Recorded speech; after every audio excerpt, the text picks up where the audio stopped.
वैदिक साहित्य में इसके उदाहरण भरे पड़े हैं।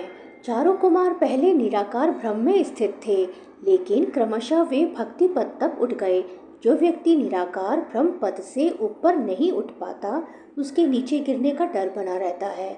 श्रीमद् भागवत में कहा गया है कि भले ही कोई निराकार ब्रह्म की अवस्था को प्राप्त कर ले, किंतु इससे ऊपर उठे बिना तथा परम पुरुष के विषय में सूचना प्राप्त किए बिना उसकी बुद्धि विमल नहीं हो पाती। अतएव ब्रह्म पद तक उठ जाने के बाद भी यदि भगवान की भक्ति नहीं की जाती तो नीचे गिरने का भय बना रहता है। वैदिक भाषा में यह भी कहा गया है, रसो वै सह रसम वायम लब्धवानंदी भवति। रस के आकार भगवान श्री कृष्ण को जान लेने पर मनुष्य वास्तव में दिव्य आनंदमय हो जाता है। परमेश्वर 6 ऐश्वर्यों से पूर्ण है और जब वह भक्त निकट पहुंचता है तो इन 6 ऐश्वर्यों का आदान प्रदान होता है। राजा का सेवक लगभग राजा के ही समान पद का भोग करता है।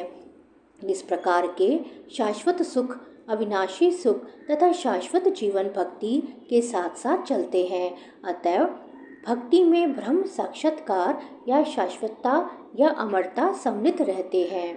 भक्ति में प्रवृत्त व्यक्ति में यह पहले से ही प्राप्त रहते हैं। जीव यद्यपि स्वभाव से ब्रह्म होता है, लेकिन उसमें भौतिक जगत पर प्रभुत्व जताने की इच्छा रहती है, जिसके कारण वह नीचे गिरता है। अपनी स्वाभाविक स्थिति में जीव तीनों गुणों से परे होता है, लेकिन प्रकृति के संसर्ग में वह अपने को तीनों गुणों सतो, रजो तथा तमो गुण में बांध लेता है। इन्हीं तीनों गुणों के संसर्ग के कारण उसमें भौतिक जगत पर प्रभुत्व जताने की इच्छा होती है। पूर्ण कृष्ण भावनामृत में भक्ति में प्रवृत्त होने पर वह तुरंत दिव्य पद को प्राप्त होता है और उसमें प्रकृति को वश में करने की जो अवैध इच्छा है वह दूर हो जाती है।